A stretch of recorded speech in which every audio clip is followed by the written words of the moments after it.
राजस्थान का भानगढ़ किला weekend trip के लिए बेस्ट है।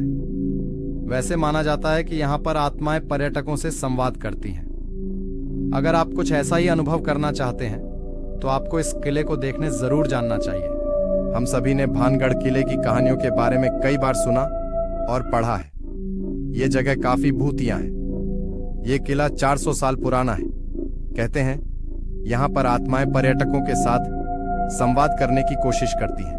अधिकांश लोगों का मानना है कि भानगढ़ किला भूतिया है और इसके अनेकों किस्से की वजह से लाखों लोग यहाँ घूमने की इच्छा रखते हैं। सूर्यास्त के बाद किले में प्रवेश करना बहादुरी और बेवकूफी का काम है, क्योंकि इसे पैरानॉर्मल एक्टिविटी का केंद्र माना जाता है। यही वजह है कि आर्कियोलॉजिकल सर्वे ONF इंडिया ने रात को यहाँ जाना बैन किया है। यह किला 17वीं शताब्दी में माधो सिंह ने अपने छोटे बेटे मानसिंह के लिए बनवाया था। इस जगह की अनोखी बात यह है कि यहाँ के घरों में छत नहीं है। कहा जाता है इस जगह को एक आर्षी ने श्राप दिया था। लोगों का यह भी कहना है कि अगर आप यहाँ के घरों की दीवारों के पास अपने कान लगाएंगे तो आपको भूत और आत्मा की आवाज सुनाई देंगी। शाम के बाद पर्यटकों को इस किले में ठहरने नहीं दिया जाता।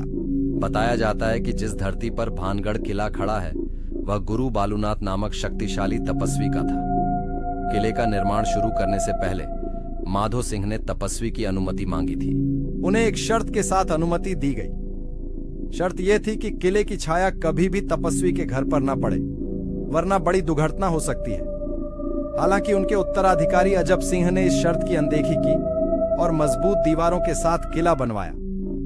इन दीवारों की छाया तपस्वी के घर पर पड़ी, जिसने भानगढ़ क्षेत्र को पूरी तरह से तबाह कर दिया था।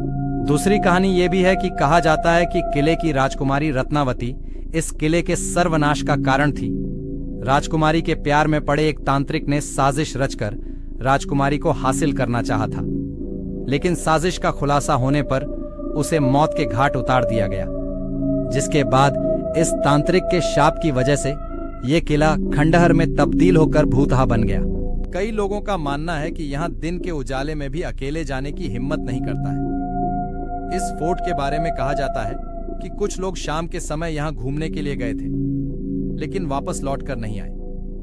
वहीं कुछ लोगों मानना है कि इस फोर्ट से औरत के चिल्लाने, चूड़ियां तोड़ने और रोने की आवाजें सुनी हैं। वास्तव में भानगढ़ किला भूतिया है कि नहीं, ये एक बहुत ही सुंदर किला है जिसे देखने के लिए कई पर्यटक आते हैं। इस जगह से जुड़ी भूतिया कहानी इस जगह को और भी भूतिया बनाती है। लोगों का कहना है कि ये कहानियां यहाँ आने वाले पर्यटकों को उत्सुक करने के लिए बनाई गई हैं। हालांकि यहाँ पर कई बरगद के पेड़ हैं, जिससे इस जगह को देखकर बहुत डर लगता है, लेकिन फिर भी शाम 5 बजे के बाद नियमों को तोड़ने की कोशिश नहीं करनी चाहिए।